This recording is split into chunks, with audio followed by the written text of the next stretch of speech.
Hey everyone, Mark here from Muscle Building Shorts. You know, if you're looking to put on some lean muscle mass this year, obviously strength training is going to be part of the equation, but the other side of the equation is proper recuperation. And that comes from getting plenty of rest and proper nutrition. And when we're talking about proper nutrition when it comes to muscle building, we're talking about increasing your protein intake. Now, most bodybuilders, it's recommended that they get about 1 gram of protein per pound of body weight. So in other words, a 200-pound bodybuilder should be looking to take in about 200 grams of protein. Now for the rest of us, we can go anywhere between 0.5 to about 0.8 grams of protein per pound. Now for myself, I'm about 170. I usually like to aim for anywhere between 140 to 150 grams of protein per day. Now, most of the protein that you'll be taking in will be coming through your meals. Now, depending on how your lifestyle is, you might be like a 3 meal a day person or a 4 meal. Some people are as little as 2 meals a day. So you're only going to get so much protein in per meal, which means you have to turn to snacking. And when we think about protein snacks, what's the first thing that comes up? Protein bars and protein shakes. Now, these should be seen as supplements. In other words, if you can't get your protein in eating real food, it's okay to have protein shakes and protein bars here and there, but you should really be aiming for healthy protein snacks. So I'm going to be sharing with you my top 5 high protein healthy snacks. These are very affordable snacks, very low prep, and you can find them in just about any grocery store. So starting with number 5, pumpkin seeds, also known as pepitas. You don't need a whole lot of these pumpkin seeds to get a good dose of protein. Just a 50-gram serving is 16 grams of protein, and it's also filled with healthy fats as well as antioxidants. Now, here's what 50 grams of pumpkin seeds. It's basically about 2 good handfuls of pumpkin seeds. 16 grams of protein. That's about half the amount of protein you'd find in a very tall protein shake, but this is much healthier. Number 4, low-fat cottage cheese. 1/2 cup serving, 15 grams of protein.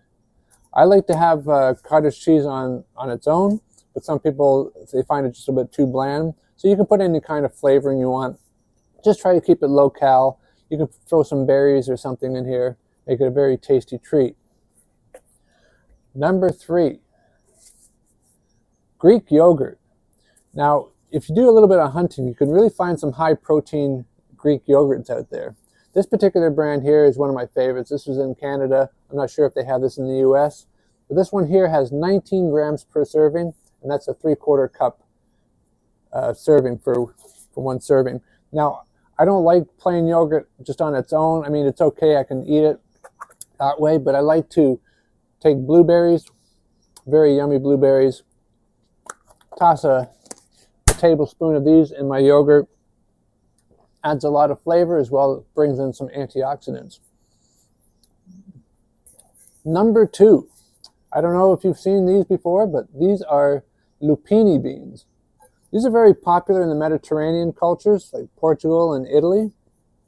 A lot of times you can actually go and visit people who are Portuguese or Italian, and they'll put these out as snacks. Now I just want to show you what these look like. So these are beans, so they're in the legumes family. Now it does come with a little shell around there. It's a soft shell, and you kind of squeeze it, and you get the bean inside, and this is a shell that you would just throw away. So a 1/2 cup serving of lupini beans is 16 grams of protein. Not only that, there's 18 grams of carbs in here, but there's also 18 grams of fiber. So that's net 0 carbs, which is really great and very low fat, of course. Great fiber, great for your digestive system, whopping amount of protein. These are what they look like. And like I said, in some cultures, this is what you have as snack foods instead of, potato chips or anything like that, or popcorn. So very good alternative. And now, number 1. And sometimes a lot of people will think of this as being part of a meal, like maybe a lunch or something. Canned tuna. Now, here's the thing. I like to have canned tuna, but I'll split this can in half. and half of a can of tuna is about 16 grams of protein, depending on the brand. And what I'll do is I'll make sure I buy the one that's packed in water. You don't want the ones that are packed in oil, because you don't know what kind of oil they use, you don't know how much they're using, but it adds a lot of calories. If you just have the one packed in water, it'll just simply be 16 grams of protein. And I put them in a couple containers like this. But what I like to do to add some flavor, there's a couple things you can do. Now I know some people like to put in mayonnaise into their tuna. Other people might drizzle it with olive oil. It's not too bad if you do that. At least you can control the amount of your fat intake.